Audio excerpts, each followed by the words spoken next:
Reprendre ce secteur de la ville, ce serait un symbole. La situation des habitants prise au piège devient extrêmement critique. Depuis quelques semaines, certains civils filment pour nous cette vie quotidienne sous les bombes. Vous allez le voir, c'est parfois au risque de leur vie. Alep, au cœur de la guerre, c'est avec Vandry Llanos et Marielle Crook.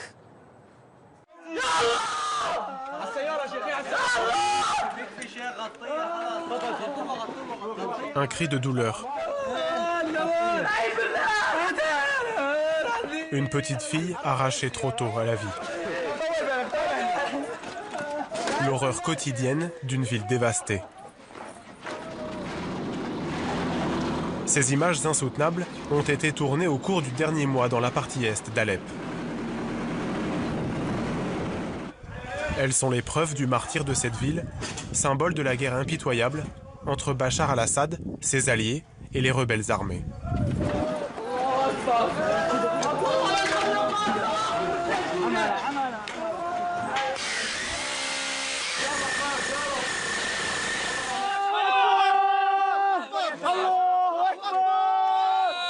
Pour étouffer la rébellion retranchée dans les quartiers est, l'armée gouvernementale impose un siège depuis la fin du mois d'août.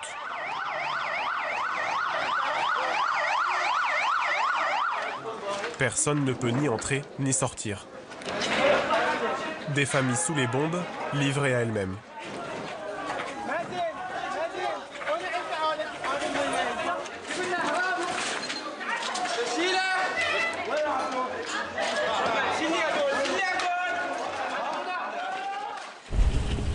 Trois habitants ont accepté de filmer pour nous ces images.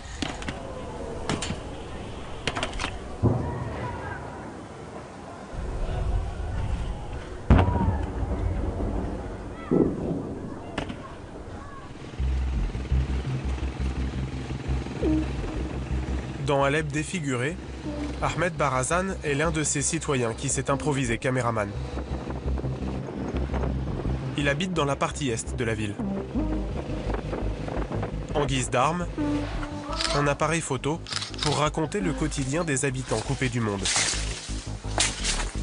Une mission risquée, mais importante pour éveiller les consciences.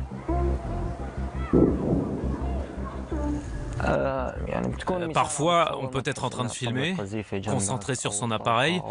On n'entend pas toujours le tir qui nous tombe dessus. C'est très dangereux d'être sur le front. Mais nous devons le faire pour apporter la vérité. Notre but essentiel, c'est de transmettre la vérité. Et grâce à nos reportages, les gens d'Alep peuvent se rendre compte que nous gagnons. Ça les encourage à rester. La semaine dernière, Ahmed a été lui-même victime d'un bombardement alors qu'il était chez un ami. Nous étions en train de discuter en préparant nos appareils et en buvant du thé. Nous avons entendu un vrombissement d'avion inhabituel. D'un seul coup, l'obscurité nous a engloutis.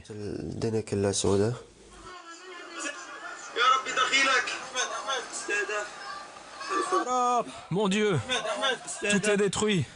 On a été bombardés. On a été bombardés. Dans l'explosion, Ahmed, notre caméraman, est blessé à la jambe. Bassel, son ami, ramasse la caméra et filme le chaos. S'il vous plaît, pour l'amour de Dieu, envoyez-nous une ambulance. Bouge pas trop, Ahmed. Venez le sortir. Venez le sortir d'ici. Ahmed est le seul blessé dans ce bombardement. Allez, venez, venez. On va y aller ensemble. On soulève à trois. Quand les secours sont arrivés et qu'ils ont essayé de me sortir, je n'arrêtais pas d'hurler. Ma jambe, ma jambe. Je pensais qu'elle était coupée et que je l'avais perdue. Ahmed risque de perdre sa jambe faute de soins. Le régime syrien bombarde systématiquement les hôpitaux. Les quelques médecins qu'il reste manquent de tout.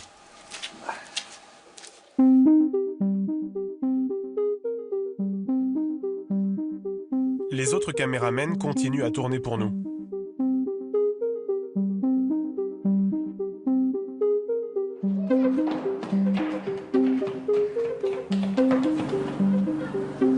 Les jours d'accalmie, quand les bombes arrêtent de s'abattre sur la ville, comme un instant de grâce, la vie reprend timidement son cours.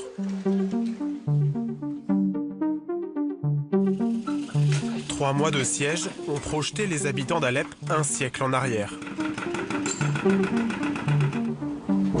Il n'y a plus d'eau courante. Cet homme se charge d'extraire l'eau d'un puits. Avec son fils et son camion, il ravitaille des citernes publiques plusieurs fois par semaine. Ce sont des quartiers entiers, des centaines de personnes qui dépendent d'eux. Mais l'eau n'est pas potable, elle doit être purifiée avec du chlore. Le réseau électrique est hors service. Le gasoil qui fait fonctionner les générateurs vient aussi à manquer. Alors on s'improvise chimiste. Comme vous le voyez, on a fait un feu. Au-dessus, il y a des tonneaux. Et c'est dans ces tonneaux qu'on obtient l'essence. Les bombardements ont aussi détruit les fournis lapins. Sur les marchés, la pénurie a fait flamber les prix des aliments de base. L'ONU a distribué ses dernières rations alimentaires il y a 3 semaines. Et depuis, la famine guette.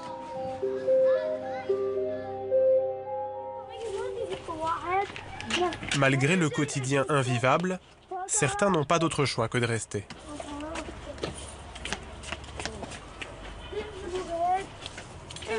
Dans cette ville où personne ne repose en paix, Fatma et sa famille habitent déjà parmi les morts. Ils consacrent toute leur journée à la survie. Nous habitons dans le cimetière Morayeb.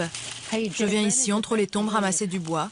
Je le fais brûler pour chauffer la maison et faire la cuisine. Tu veux des grands ou des petits morceaux? Prends les grands et les petits, tout nous va.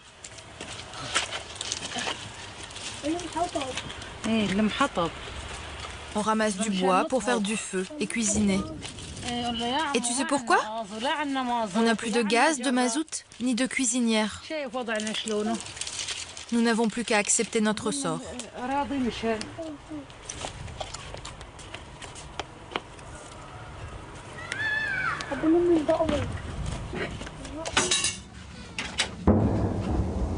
Fatma a installé une cuisine de fortune en plein air.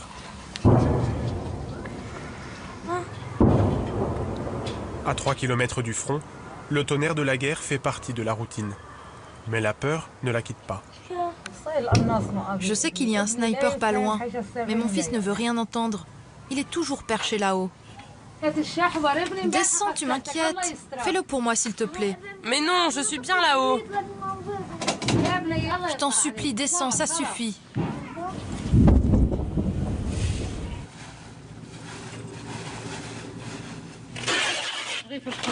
Je ramasse tous ces déchets pour faire du feu, pour faire chauffer l'eau et cuisiner. Je passe mon temps à couper tout ça.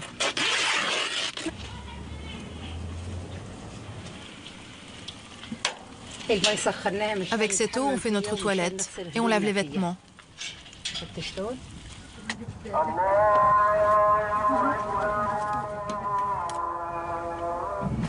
Depuis le début de la guerre, Ali, le mari de Fatma, n'a plus de travail. Avec son fils Mohamed, il occupe ses journées à redresser les tombes comme il peut. Ici, les vivants ne sont pas tranquilles. Mais les morts ne le sont pas non plus. Vous savez, le cimetière a été bombardé. Les corps ont été déterrés.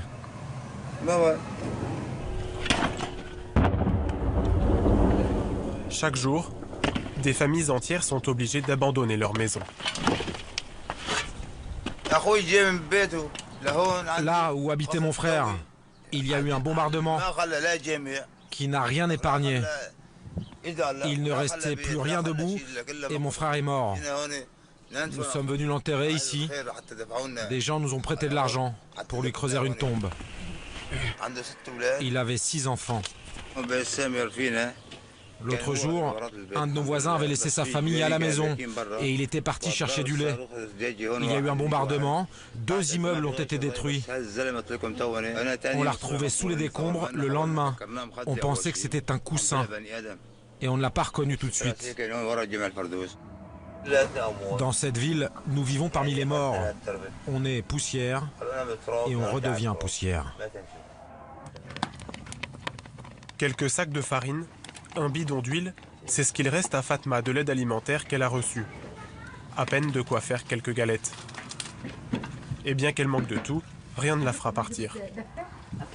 Où voulez-vous que j'aille? Je n'ai personne ailleurs. Pourquoi tu ne pars pas? Mais parce que je n'ai personne ailleurs. Ici, c'est ma terre. Celle où je suis née, celle où j'ai vécu et celle où je veux mourir. C'est ma terre, ma patrie. Je ne veux pas la quitter. Nous allons patienter jusqu'à ce que Dieu nous délivre. Comme la famille de Fatma, ils sont 250 000 civils assiégés selon l'ONU. Et parmi eux, 100 000 enfants.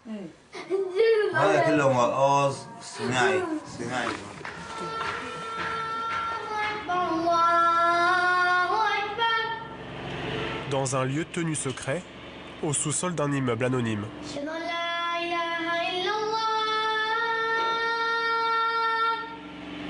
Omar a 13 ans. Il vit ici avec ses 3 frères et sœurs et une vingtaine d'enfants. Dans cet orphelinat, le plus âgé a 14 ans, le plus jeune, 2 ans à peine. Cloîtrés du matin au soir, cela fait des jours qu'ils n'ont pas vu la couleur du ciel. À l'abri des bombes qui tombent dans le quartier, ils jouent, étudient, mangent dans cette cave aménagée. Un programme répété à l'infini. Personne ne connaît le lourd prix de la guerre comme eux.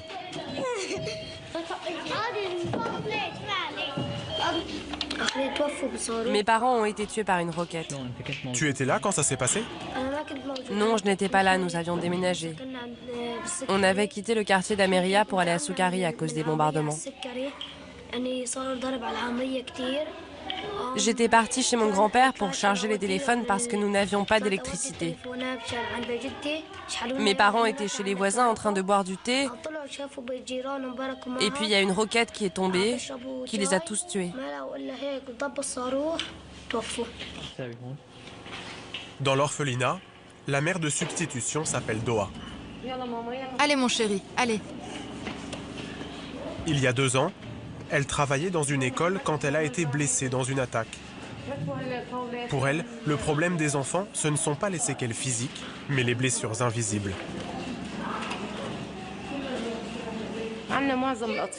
La plupart de nos enfants sont très peureux et ont beaucoup de problèmes psychologiques à cause des bombardements et à cause de la destruction massive dans toute la Syrie. La sœur d'Omar a encore beaucoup de problèmes. Elle a très peur.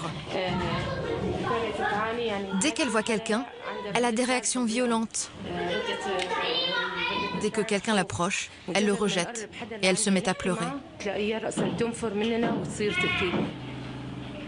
Un ancien commerçant d'Alep, Asmar Alabi, a créé ce refuge. C'est une histoire en anglais. On va d'abord regarder les images et puis après on la raconte.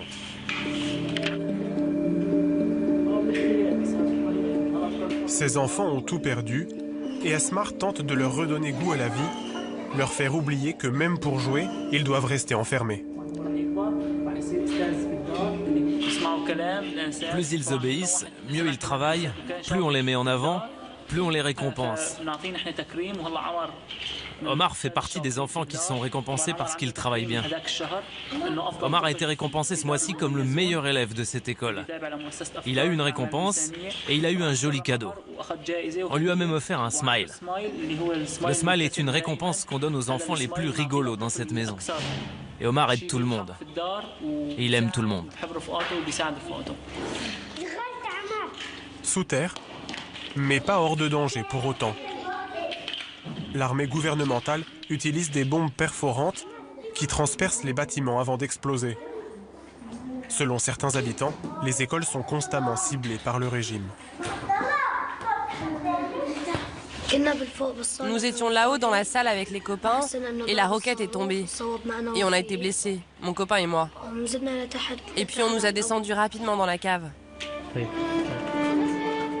Se réfugier au sous-sol est devenu une habitude.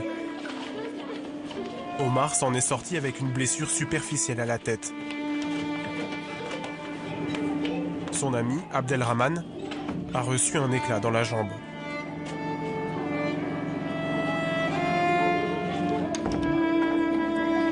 Des enfants sauvés de la guerre, miraculés pour le moment.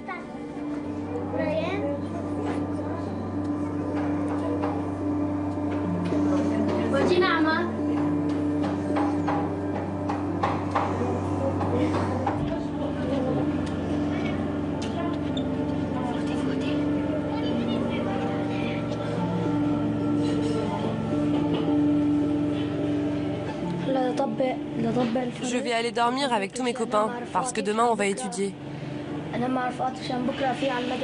Et on a vraiment beaucoup de devoirs à faire.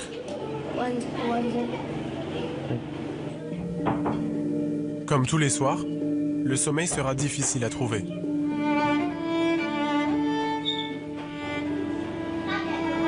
Seuls, dans l'obscurité de la nuit, des enfants envahis par leurs souvenirs, hantés par leurs cauchemars.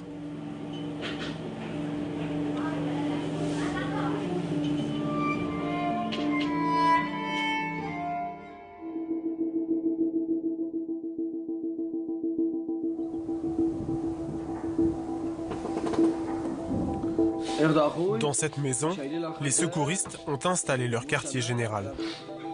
Mohamed a 28 ans. Il fait partie des 150 casques blancs d'Alep, des volontaires qui interviennent sur les lieux des bombardements et aident les victimes.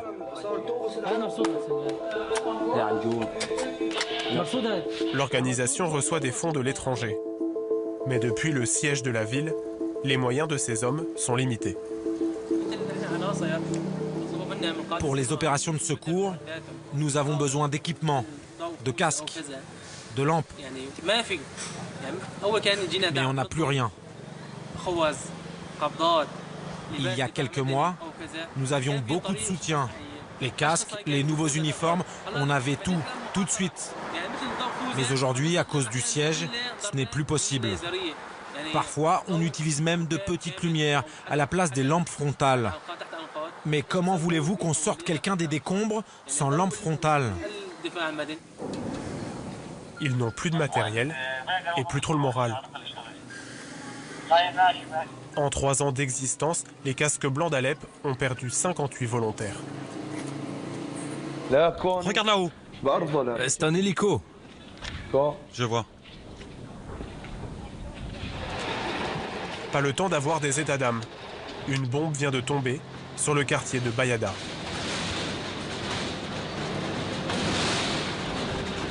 Ces hommes ne sont pas des professionnels. Auparavant, ils étaient étudiants, artisans ou employés. Aujourd'hui, pour 150 $ par mois, ils risquent leur vie tous les jours. Les avions du régime attaquent parfois le même endroit 2 fois de suite pour toucher ceux qui viennent en aide aux victimes. Attention là. Attention, reculez. Attention, ça va s'écrouler. Dès leur arrivée sur les lieux, les réflexes sont là. Faites attention là. Écoutez, laissez-nous travailler. Un immeuble a été réduit en poussière. Éloignez tous ces gens. Allez, dégagez. Poussez-vous là, poussez-vous. Allez, on y va, dégagez.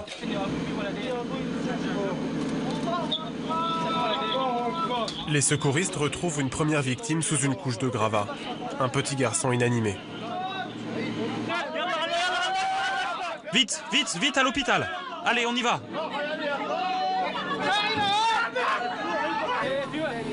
Avec l'aide des riverains, Mohamed et son équipe tentent de localiser les autres habitants ensevelis. Et il y a les 2 enfants? Un seul sorti pour l'instant. Ah d'accord, il en manque un. Incertitude quant au nombre exact de victimes. Les secouristes et les civils déblayent au plus vite. Des personnes coincées sous les décombres pourraient mourir asphyxiées rapidement.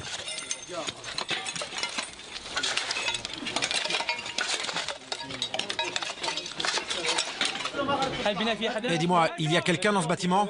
Là? Non. Et dans celui-là? Non, il n'y a personne non plus, non. Ok.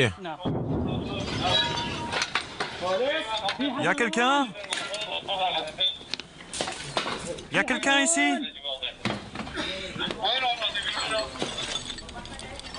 Pour repérer un appel à l'aide, ils ne peuvent que tendre l'oreille. Vous m'entendez? Aucune réponse. Pourtant, les voisins ont prévenu les secouristes. Ils pensent qu'un homme est toujours enfoui sous les tonnes de pierre. Une pelleteuse est appelée en renfort. Au bout d'une demi-heure de recherche, confirmation macabre, un habitant retrouve une main arrachée. Doucement, doucement.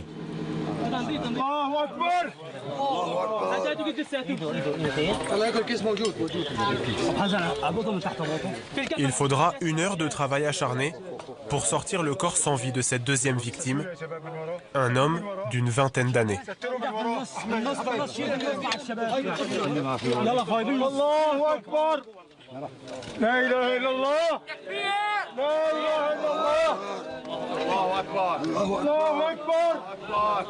Alors que les secouristes pensent avoir terminé leur mission, nouvelle confusion sur le nombre de victimes.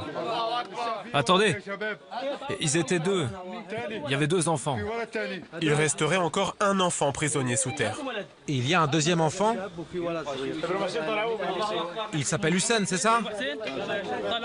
Il a 10 ans? Non, il est déjà sorti. Hein? C'est bon. Les gars, c'est bon, hein? Il n'y a plus personne. On est d'accord? Vérification faite, il s'agit bien du petit garçon sorti des décombres un peu plus tôt. Depuis une semaine, des témoins sur place parlent de 50 morts par jour.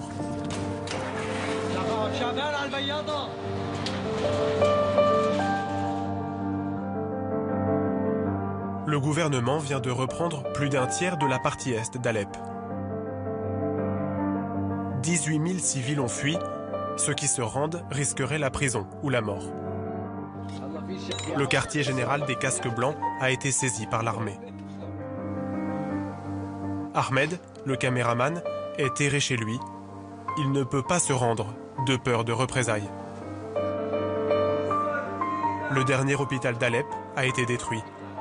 Seules subsistent quelques salles d'opération précaires, surpeuplées, où les antibiotiques et la morphine ont disparu des étagères.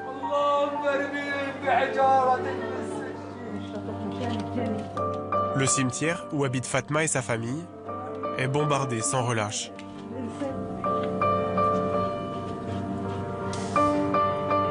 Les jours d'Alep Est, la rebelle, sont comptés.